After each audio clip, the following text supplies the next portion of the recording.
Ovo je prizor koji nijedan pčelar ne želi vidjeti na svom pčelinjaku. Pogledajte ovo grbavo, zatvoreno leglo. Ono je jasan znak da je košnica u ozbiljnom problemu i da su kontrolu preuzele lažne matice. Naravno, nema mjesta panici. Svaki problem na pčelinjaku ima rješenje, pa tako i ovaj. Danas idemo korak po korak u rješavanju ove situacije. Postoji više načina kako se riješiti lažnih matica.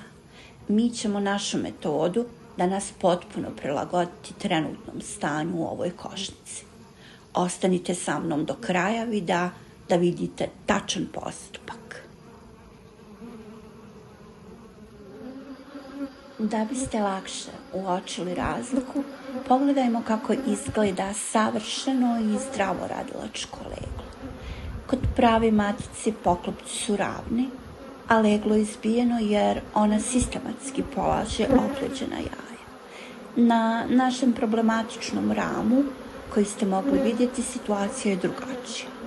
Zbog dugog odsustva matice i njenih feromona, jajnici pčela radilica su se aktivirali i one su preuzele ulogu lažnih matica.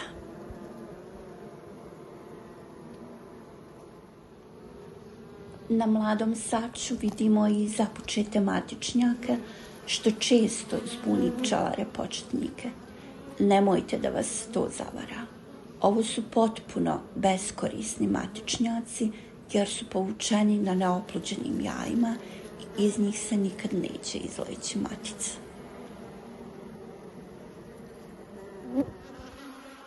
U ovim medičnim nastavcima nektar još uvijek nije potpuno poklopljen. Da ga ne bismo isprskali svuda okolo tokom stresanja pčela, za ove ramove moramo koristiti pčelarsku četku.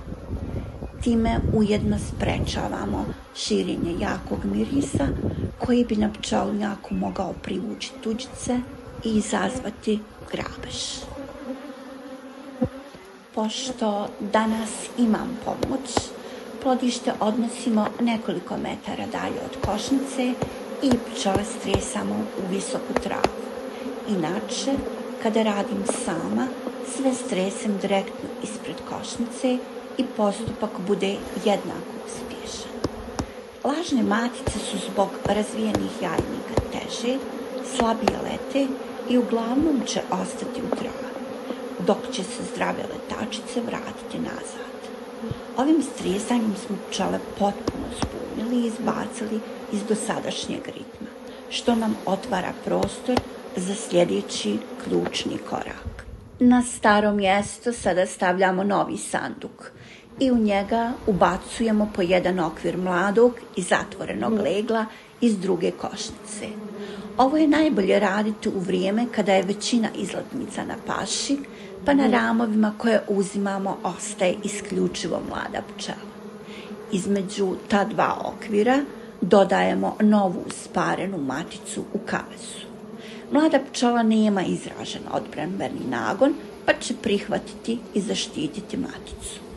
U plodište vraćamo pergu i med, a beskorisno grbavo leglo odmah izrezujemo.